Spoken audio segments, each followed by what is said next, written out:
Una conversación sobre la reforma judicial y la pregunta simple, ¿qué sigue? La dinámica, ¿cuál es?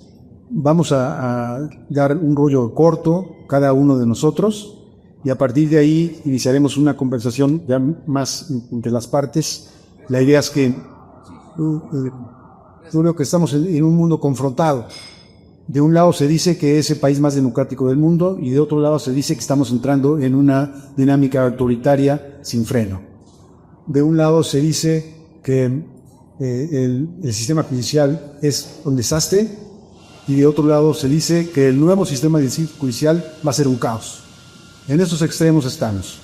Bueno, yo creo que para poder hablar de la reforma judicial es necesario ver la situación más allá de lo que ha sucedido en México.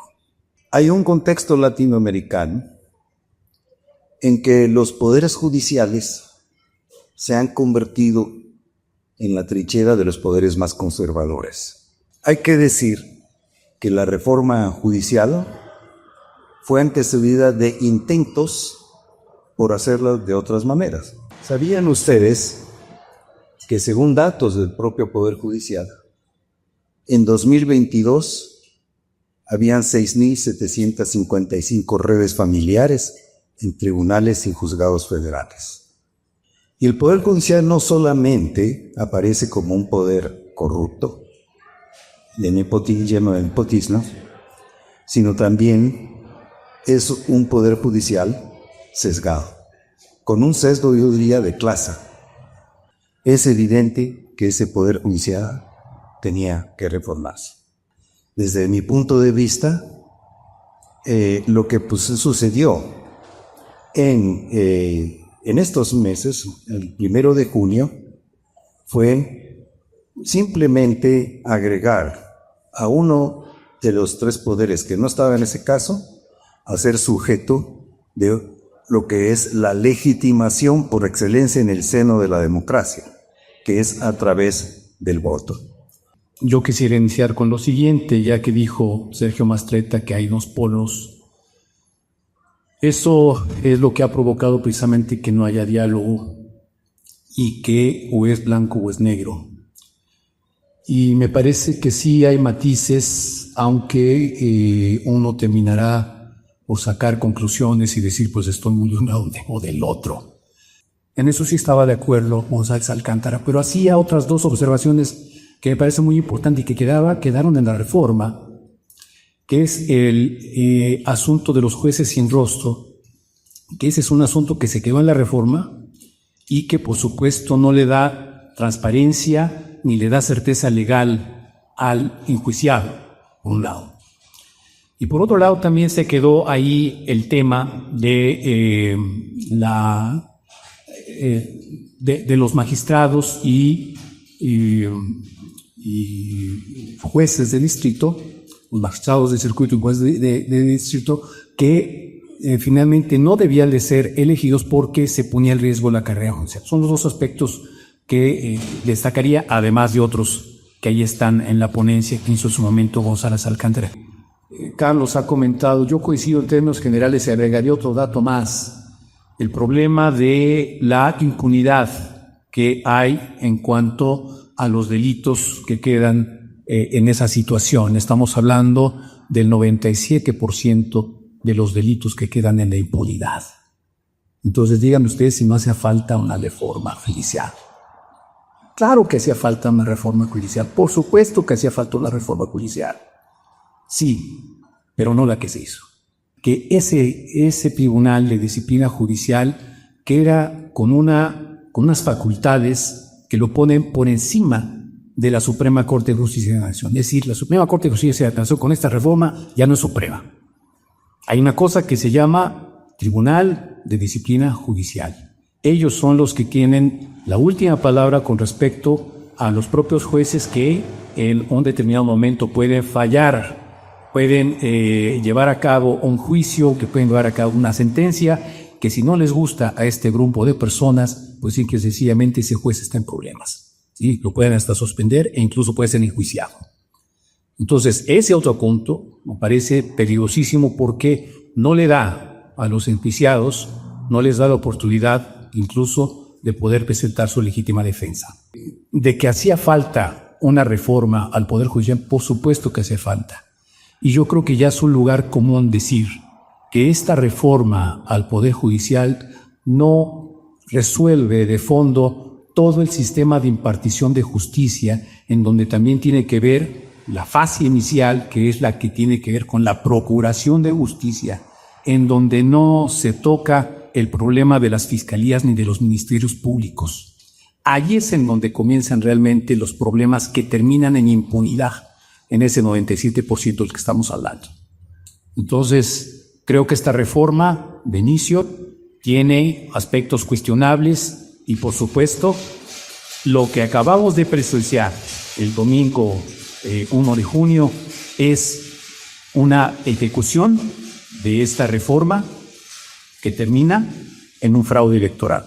Creo que no debemos de regatear que vivimos un momento histórico, que la reforma al Poder Judicial evidenció que el 70% de la población que estaba asqueada de un Poder Judicial corrupto. Me parece que es importante justamente no regatear ese momento histórico de transición y de revolución, porque sí marca un momento importantísimo dentro de la democracia de nuestro país. Pero me parece que se dio un primer paso, y ese primer paso pues fue votado por miles de mexicanos. Es importante también el que haya un cambio de fondo dentro de esas estructuras rancias que estaban generando muchos problemas al interior. Ahora los mexicanos tenemos que ir avanzando, no fue un proceso, digamos, ideal, pero sí fue un paso en ese sentido de ir generando un proyecto mucho más amplio que nos permitiera pensar en cómo queremos construir una democracia y donde la ciudadanía pues sea partícipe de ese proceso democrático. Fue un proceso complejo donde mucha gente no sabía a qué se iba a enfrentar. Fue muy complicado, complejo, pero aún así había las ganas de cambiar a ese Poder Judicial. A mí la verdad es que sí me llena de emoción que hubiera participación, a lo mejor no como nos hubiera gustado que fuera, pero me parece que justamente tuvo que ver ahí el INE con generar pues algunas dinámicas en términos metodológicos que generó, ¿no? Que no hubiera un conocimiento amplio del proceso, donde pues cada uno de los candidatos con sus propios medios, con todas las restricciones que marcaba el INE, pues tenían que salir y hacer campaña. Y ahora pues hubo una suma en ese sentido que valdría la pena también mencionar, porque es parte de la formación política y del avance en también asumir la participación de la ciudadanía y el derecho que tenemos para poder participar en estos procesos. Hubo complicaciones en el medio, por supuesto que las hubo, pero me parece que tiene que ver también con una correlación de fuerzas. La derecha llamó a salir y no votar, pero no es la primera vez que lo hace. La derecha no tiene un proyecto ni una propuesta.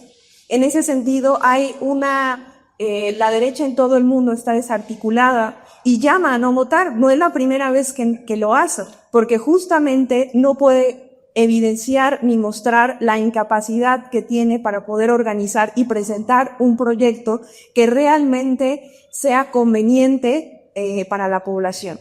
Me parece que en ese sentido debió de haber habido una revisión mucho más minuciosa de los perfiles, porque hubo perfiles que se colaran, que no tenían por qué estar ahí, porque tenían procesos de defensa de corrupción, perfiles que no cumplían ni siquiera con los términos que demandaba el propio INE. Y en ese sentido, pues habría que hacer una depuración. Pocos se enteraron que iba a haber una votación, pero los que se enteraron lo hicieron con toda la conciencia de querer hacerlo, aunque hubiera acordeones oficiales, porque lo voy a decir porque se sentían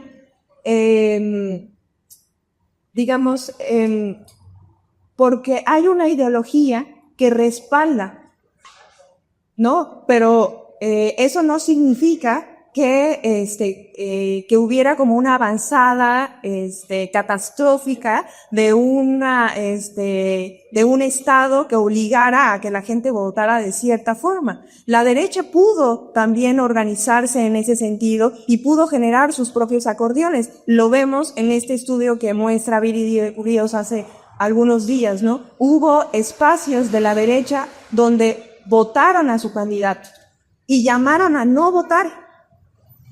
Y eso demuestra también la incapacidad, porque ese 13% para muchos de nosotros significa un proceso que se está construyendo, que es perfectible. Y en ese sentido habría que pensar qué podemos hacer y cómo construimos ese proceso democrático. También es fácil ver que el Poder Judicial tiene muchas fallas, pero tiene algunos aciertos. Les voy a comentar uno que me tocó vivir de cerca y quizá algunos de ustedes conocieron. Hubo un gobernador aquí en este estado, se llamaba Miguel Ángel Barbosa, que aprovechándose de jueces corruptos en el estado de Puebla, tomó con la policía armada, con armas largas, invadió una universidad, la secuestró durante 8 meses, se siguió un proceso legal muy complicado, muy doloroso, muy costoso para la universidad, y el Poder Judicial Federal le dio la razón a la universidad. El gobernador del estado no tenía razón para haber invadido mi universidad. Todavía nos queda la duda, no sé si alguien sepa si fue un intento de secuestro, que secuestró la universidad para obtener dinero a cambio, o si fue un intento de robo, quería quedarse con la universidad. No me queda claro. A veces tienes el gobierno, pero no tienes el poder. De eso se trata la democracia. Nadie puede tener todo el poder. Pero hubo un presidente mexicano que se quejó cuando llegó a presidente. Tengo el gobierno, pero no tengo el poder. Pues eso es la democracia, voy a explicar. Y la otra frase, 90% de lealtad, 10% de experiencia. Yo digo 100% de lealtad, pero a las leyes. Ese es el Poder Judicial, 100% de experiencia en carrera judicial. Creo que esta reforma lo que nos muestra es hay 90% de lealtad al grupo del poder y hay 10% de experiencia. Quizá los porcentajes cambien. Y yo creo que sí hay que recordar, y siempre hay que tomar muy en serio los de la 4T. Hay gente de la 4T que ha expresado abiertamente su simpatía por Venezuela y por Cuba. Y esta apropiación del Poder Judicial va en esa línea. Tener todo el poder en un solo grupo, en un solo individuo. Es un gobierno que decide sin diagnósticos, sin análisis, sin evaluaciones. Fue una reforma que se hizo sin nada diagnóstico. Ya lo dijo Alejandro, mucho de la impunidad se debe a los fiscales y a los ministerios públicos, no a los jueces necesariamente. Pero no hubo ningún análisis para ver qué tanto los ministerios públicos, qué tanto las fiscalías, qué tanto los jueces, cómo cambiamos, cómo quitamos lo que no funciona, cómo potenciamos lo que sí funciona. Era mucho, creo que esto es muy interesante, muy importante. Bueno, pues asesinaron a los de la oficina de al lado, nada menos que de la gobernadora de la Ciudad de México. Ya nadie está seguro, no es un grupo en el poder que tenga mucho poder.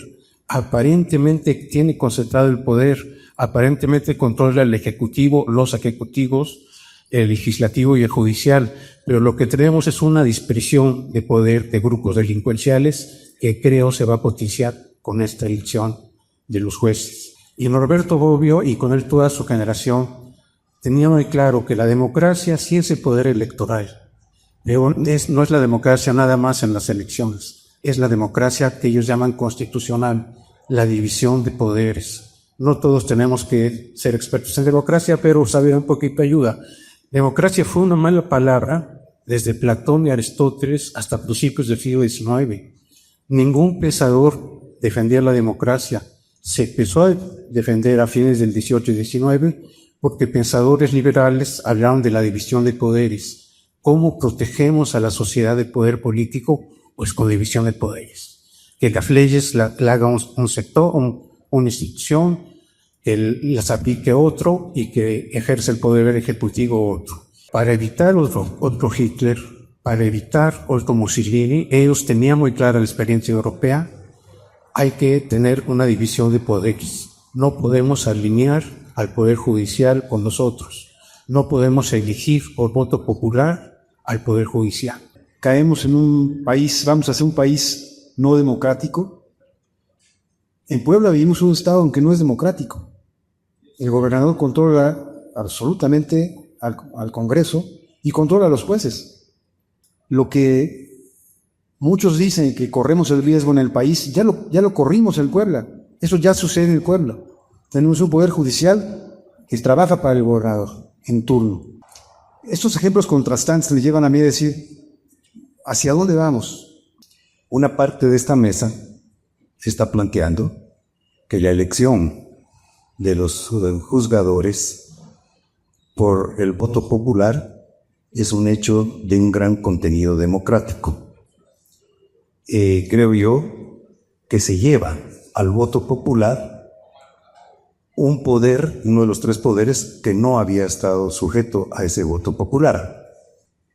Repetir que México se encamina a ser otra Venezuela u otra Cuba es ignorar lo que ha sido el proceso político mexicano, no de los últimos 8 años, sino a lo largo de todo el siglo XX.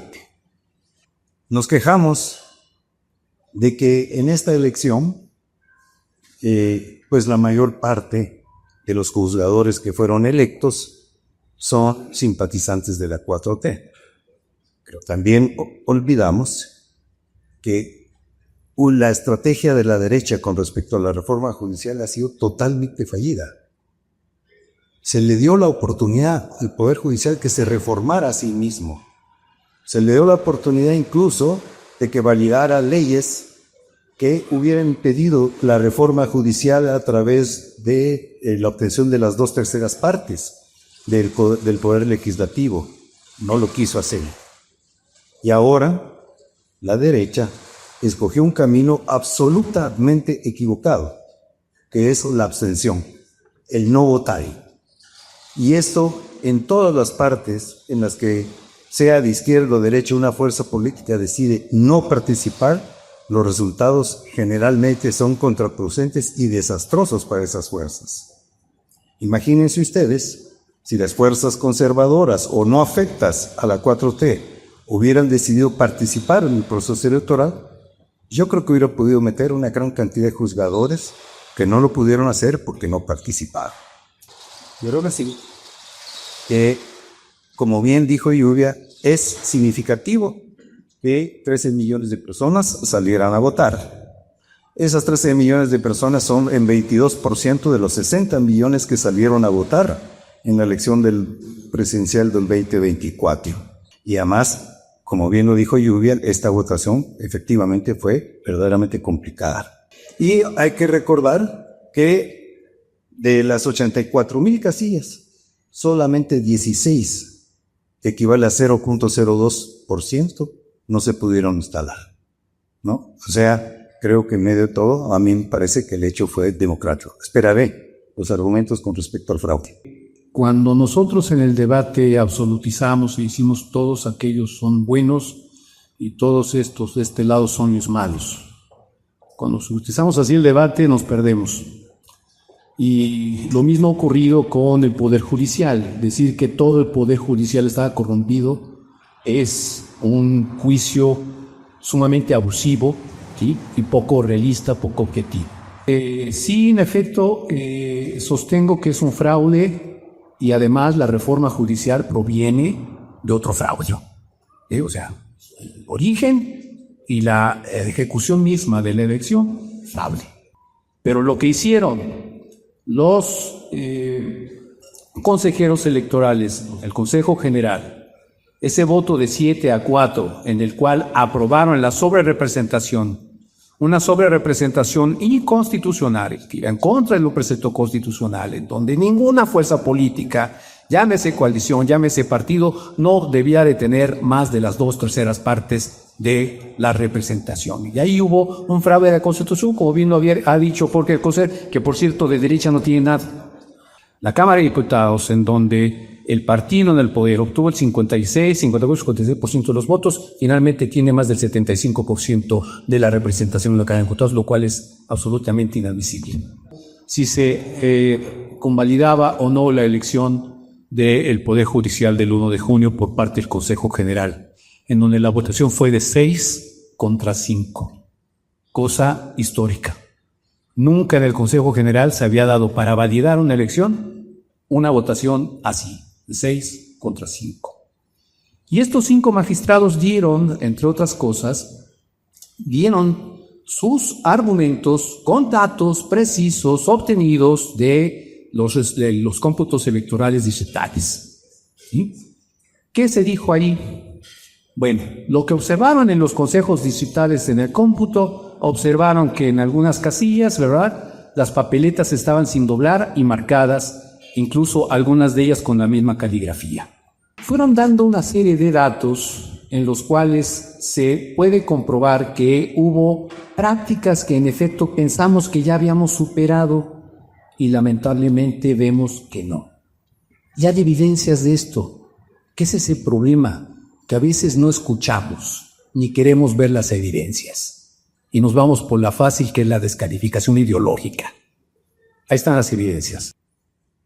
Y estos que ganaron, curiosamente, sus nombres de los 9 ministros de la Suprema Corte de Justicia de la Nación y los 5 ministros, particularmente los 5 ministros del Tribunal de Disciplina Judicial, coinciden en un 90% de las casillas en las cuales se presentaban nombres en los famosos acordeones, que por cierto, gracias Lluvia, señaló que hay un acordeón oficial. Bueno, ese acordeón oficial que comenta Lluvia, en efecto, coincide con el 90% de las casillas en las cuales ganaron todos estos que resultaron que apenas obtuvieron su constancia de mayoría. Cuando las probabilidades de poder votar por esos ministros eran entre millones de probabilidades, millones de combinaciones. Entonces, en realidad, la cantidad de gente que votó, y ese es un error, por cierto, de quienes se opusieron y dijeron absténganse, es un error decir que 13% fue el que convalidó la elección. No es cierto. El 13% no eligió a los que finalmente ganaran. Los que finalmente ganaron fueron electos entre 5 y 6%, nada más. Todos los demás se dividen entre los candidatos que obtuvieron también algún número de votos. Una de las experiencias que yo tengo de esto es que no resulta fácil para el ciudadano común votar estas cosas. Yo me llevé días investigando los antecedentes de cada uno de los candidatos a ministros y a magistrados. ¿Sí? Me llevé días y ya no alcancé a llegar a la parte de los magistrados de circuito ni de los jueces de distrito, los magistrados de circuito y jueces de distrito. Ya no me alcanzó el tiempo, ya no pude. Y eso que yo le dediqué tiempo, horas buscando información. Y gracias a que hubo gente de la sociedad civil que se puso a investigar los antecedentes y los nexos que había de cada uno de los candidatos con grupos políticos, por cierto, los que ganaran, todos tienen nexos con un grupo político, todos. Y mi pregunta es, ¿qué clase de justicia va a impartir un juez que tiene una parcialidad de antemano? ¿Qué clase de justicia? Pero lo del caso es que, en efecto, está el argumento de decir, bueno, hay que hacer las adecuaciones correspondientes, hacer los arreglos correspondientes. Sí, después de que ya elegiste estos ministros, ¿por cuántos años? ¿9 o 12? ¿Cuántos son los años en que va a durar estos ministros? 9 años. ¿9 años? O sea, después de 9 años vamos a arreglar este asunto. Y va algo para quienes están fomentaron en su momento el abstencionismo. Van a volver a solicitar abstencionismo a la gente para la próxima elección, en donde se van a elegir, entre otras cosas, lo que desea hacer por los jueces locales. Van a volver a abstenerse. Pues vocato di cardinali para el grupo en el poder. Bueno, es muy curioso cómo se utiliza el término conservador y se parte a priori quiénes son los conservadores y quiénes no. Sabina Berman este domingo publicó en el Universal un texto donde dice que los morenistas de Durango se quejan mucho de que les impusieron candidatos priistas. Está bien que se quejen, ¿Quién fundó Morena? Un señor que a los 25 años entró al PRI y permaneció dentro del PRI 12 años. No fueron los mejores años del PRI esos 12 años. No sé en qué partido se formó el gobernador de Puebla, o en qué partido se formó la gobernadora de Campeche, que tiene que ver con el comentario de Carlos, que él no ve intentos de manipular la opinión o limitar la opinión. Si ustedes ven los libros de López Obrador con un poquito de análisis, van a ver que para él el país se empezó a echar a perder en 1982. Que para su utopía es regresar al México de antes de 1982. Lo vimos, ya lo mencionó Alejandro. Volvieron en esta elección de este año prácticas que parecían abolidas, expulsadas de México, prácticas del priismo conservador. Entonces, siendo atentos a la realidad, ¿quiénes son los conservadores? ¿Quiénes son los que quieren volver al México anterior de 1982? El problema es que los acordeones vinieron de arriba hacia abajo. Fue el voto corporativo, fue el voto clientelar, fueron acordeones impresos desde organizaciones con poder. ¿Cuál es la única vez en que se ha invitado a un funcionario, a un presidente o a un primer ministro de otro país a un desfile militar del 16 de septiembre? Con López Obrador, que invitó al presidente de Cuba. Ahí hay una clara muestra de simpatía a esos países y están los datos, cuántos millones de pesos, de dólares le dio el gobierno de López Obrador al gobierno de Cuba a cambio de no sé qué cosas. Intentos de evitar la libertad de expresión, pues no hay que ir muy lejos. Esta semana en México, en Puebla, o la semana pasada en Puebla, el Congreso aprobó una ley que ha sido sumamente cuestionada porque implica que nos pueden castigar si subimos a las redes algo que molesta, lastima a algún político. En Campeche hoy también con una gobernadora de Morena, expriista, con un pedigrí priista impresionante, también tiene a los periodistas amenazados, a los periodistas amenazados con quitarle su casa porque publicaron algo que no les gusta. El señor Fernández Noroña dice que la realidad busca sus propios símbolos. Hay que explorar qué simboliza Fernández Noroña. No llegó a ese lugar donde está por casualidad. Usó todo el poder del Senado para humillar a un ciudadano con el que tuvo alguna diferencia. Si eso no es vocación totalitaria, ¿qué es? El señor Fernández Noroña quita y da la voz en el micrófono como le da la gana. No creo que todos los de Morena estén en eso, desde luego, estoy seguro que no es así, pero que militantes, dirigentes importantes de Morena han dado muestras evidentes de que quisieran ir por ese lado, lo han dado. De que puedan hacerlo, pues no es otra cosa, pero de que han evidenciado que es Mejifiere, creo que no es discutir. A mí me parece que hay un profundo desdén por el pueblo. Se habla de que hay claros oscuros en el medio, por supuesto, no todo Morena es homogéneo, la izquierda es tiene múltiples facetas, y me parece que el desdén, desde el momento en que se habla de totalitarismo o de una elección de Estado, me parece es justamente no hacer una lectura adecuada de la realidad, porque es no entender los procesos que está viviendo nuestro país y la transformación en términos de la república que se está proponiendo. Cuando yo mencioné que había 37 acordeones oficiales, o 39 acordeones oficiales, tenía que ver justamente con eso. ¿Qué es oficial? Ahí, por eso me refiero que hay un desdén por el pueblo, hay un desdén por la clase organizada del país, con formación política, evidentemente ideológica, porque aquí, aunque los compañeros lo nieguen, tienen una ideología de fondo que no quieren asumir, y que es conservadora, y que es de derecha. Porque están señalando procesos que son democráticos, en el sentido en el que esta reforma fue empujada por una demanda popular. La reforma al Poder Judicial fue una demanda popular y eso no lo podemos negar. ¿Que es perfectible? Por supuesto que debe de ser perfectible. Pero entonces, ¿qué? ¿Nos quedamos de brazos cruzados y nos quedábamos con lo que teníamos? Nosotros, la organización de izquierda, que por ejemplo luchamos por el derecho humano al agua, pues tan solo el 13% son el tipo de documentos que revisan. El 3. Son 13 tesis. 13 tesis, imagínense ustedes, nosotros. Sí. Y entonces ahí tú te das cuenta del sesgo que hay. Hay ideología, por supuesto que hay una ideología de fondo. Y eso también hay que evidenciarlo. La derecha que llamó a no votar, evidentemente no quería pues evidenciar que no tienen un proyecto, que están derrotados, y no solamente en México, en el mundo. A mí me parece que no podemos desdeñar la voz y la propuesta que tiene el poder popular en ese sentido.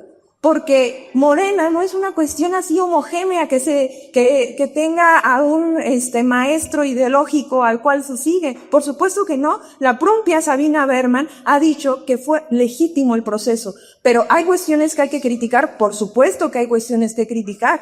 Hay cuestiones perfectibles, sí. Y si nos tenemos que esperar 9, 20, 50, 60 años, pues nos toca a nosotros construir, nos toca a nosotros generar los procesos, los proyectos y no quedarnos en la mediocridad de pues perdimos, entonces pues ni modo, no, hay que seguir pensando, discutiendo, analizando y sobre todo hacer una lectura de la realidad, porque la realidad es muy compleja y las instituciones juegan un papel fundamental. Transitamos con procesos de izquierda, de Morena, con algunos perfiles donde nos sentimos cómodos, con algunos proyectos también donde nos sentimos cómodos. Hay otros lugares donde no nos sentimos cómodos porque Morena, ya les decía, no es homogéneo. Algunos de nosotros estamos a favor de la cuarta transformación que tiene que ver con principios, que tiene que ver con proyectos. Y en ese sentido no podemos desdeñar a la población, ni a la gente que salió a votar. A que un personaje muy rimbombante salió el 2 de junio a decir que la democracia había muerto. ¿Sí? No me digan, donde la población salió a votar. ¿Qué es eso de la democracia? Si no es algo que nosotros también construimos y asumimos también la responsabilidad de salir. Pero para poder salir necesitamos tener información, instituciones preparadas para poder llevar a cabo procesos tan complejos como es este proceso de la elección del Poder Judicial. Yo, por ejemplo, vi a gente adulta mayor intentando votar, se tardaron un montón de tiempo, pero se abrieron con la satisfacción de ser parte de una transición y de un proyecto que les tomó en cuenta, porque el Poder Judicial era un poder que no se tocaba, pero que de alguna forma estaba ahí impregnado toda la podredumbre. Y sí, o sea, no podemos decir que todos ahí son gente cuestionable. Seguramente habrá sus honrosas excepciones, pero sí los porcentajes nos ayudan a visibilizar lo viciado que estaba el Poder Judicial. Hay una técnica de debate que trata de pintar al oponente en el debate como un ente ideologizado, como si aquellos que acusan a la otra parte de ser ideologizados no estuvieran ideologizados. A ver, camaradas, no nos echemos las cartas entre gitanos. Aquí este debate es un debate que está lleno de posturas ideológicas. Si haya un planteamiento de carácter fascista en México, no está en Morena, no está en la 4T, está dentro del PAN. Esa es la expresión de una derecha neofascista que está creciendo en el mundo y que es anticomunista, es clasista, racista, aporofóbica, homofóbica, transfóbica y misógina. Esos son los rasgos que tiene el neofascismo en la actualidad y está apoyado en América Latina por las sectas protestantes neopentecostales y el catolicismo ultramontano. Aquí se ha dicho que hubo fraude. La verdad no encontré convincentes los argumentos de Alejandro para decir que hubo fraude. Lo que a mí me parece es que el Instituto Nacional Electoral declaró válido, legal, limpio el proceso, aunque podría haber habido anomalías. Y no vamos a acusar al INE de ser pro 4T.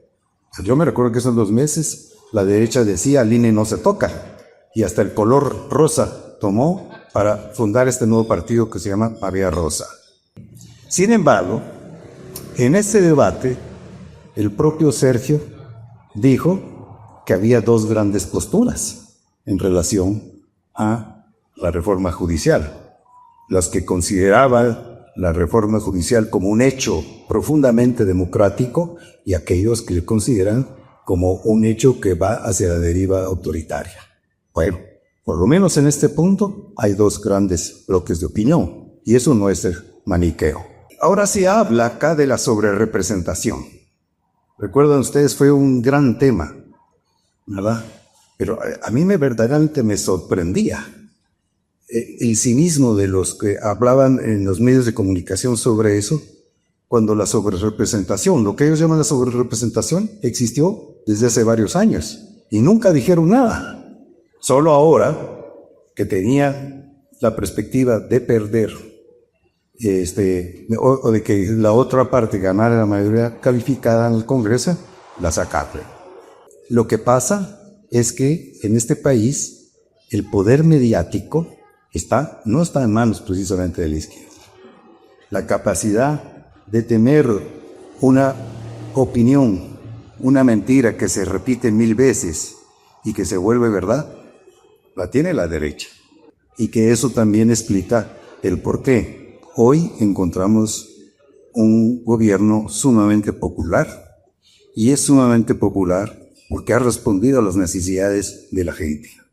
Porque ha cumplido buena parte de lo que se propuso y porque además también los gobiernos del PRIAN, del PRI y el PAN quedaron profundamente desprestigiados.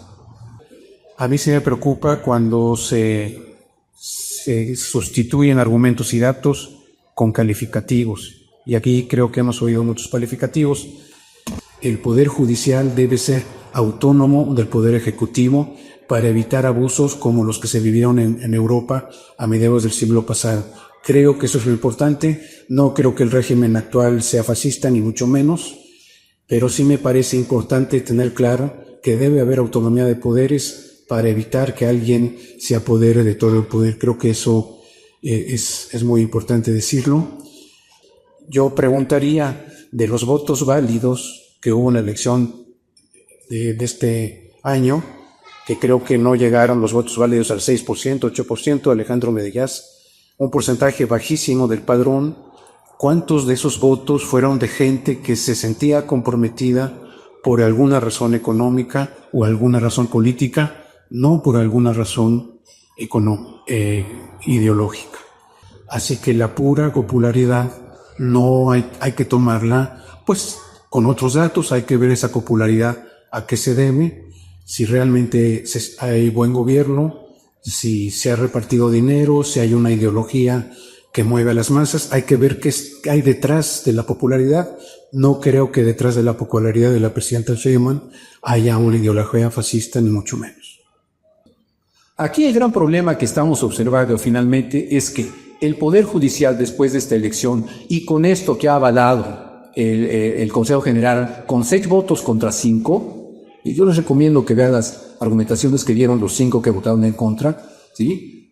Con esto que acaban de hacer, lo único que están haciendo es que el Poder Judicial ha sido entregado a un partido gobierno.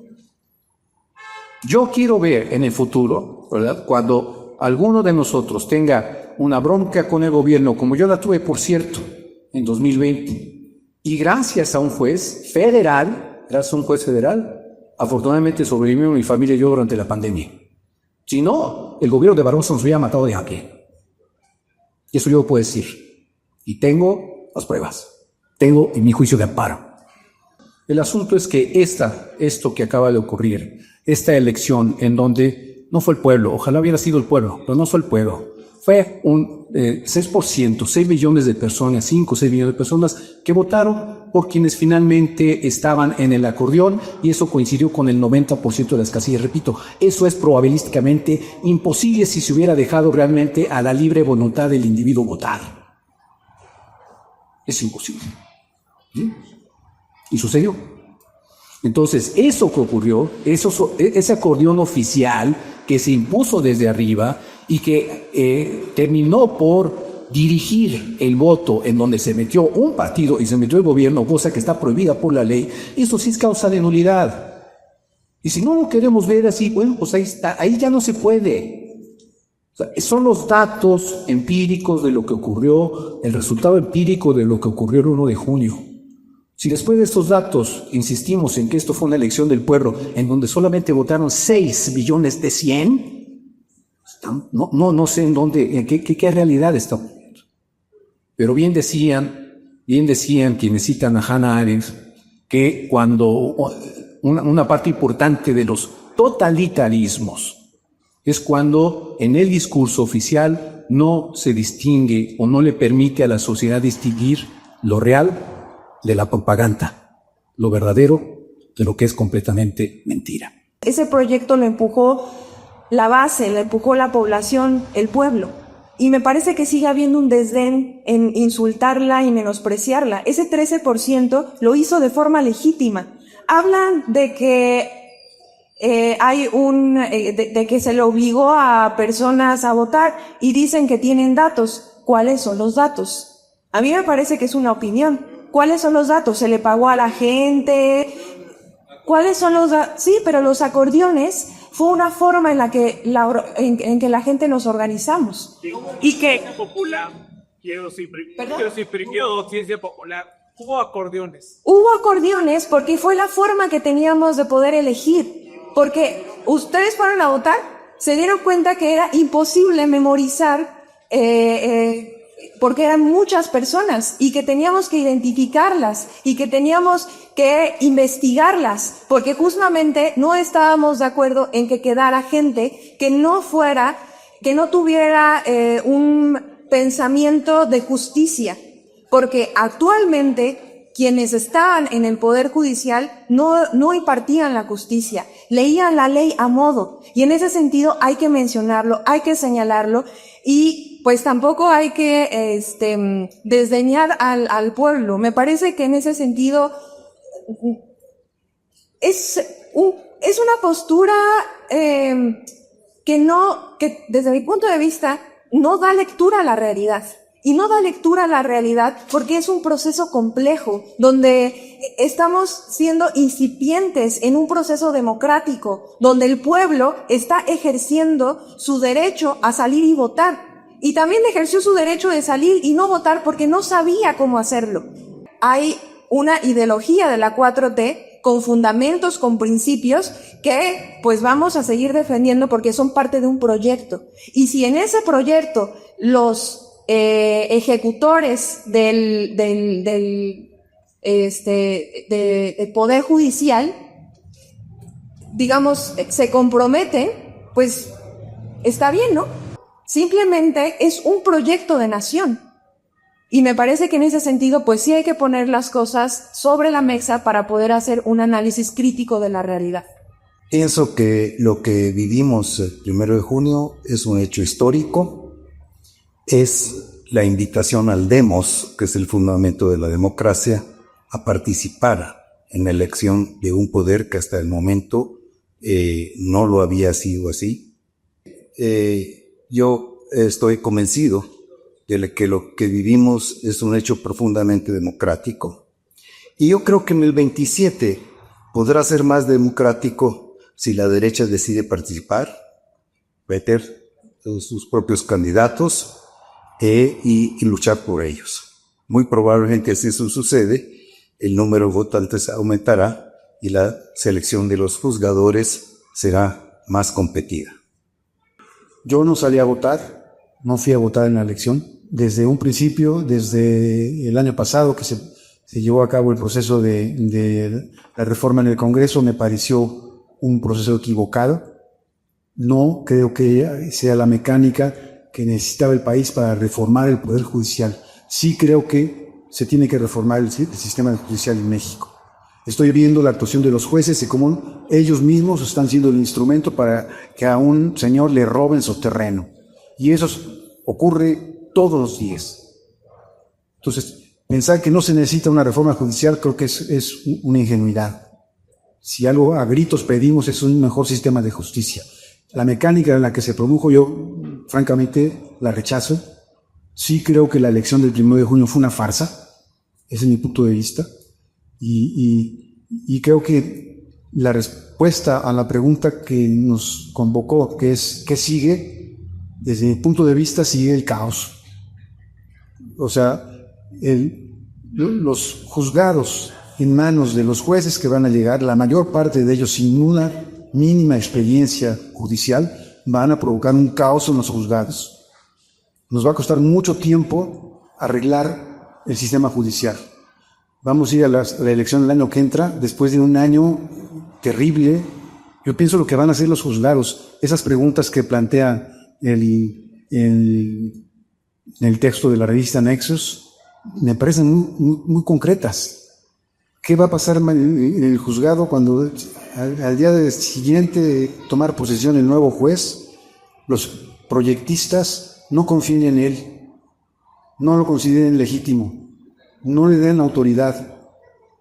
Eso es lo que creo que va a pasar, y sí creo que la perspectiva del caos es real. Bueno, ese es mi punto de vista. La idea de tratar de ver dos posturas, creo que lo hemos logrado, hay dos maneras de ver aquí las cosas, ¿no?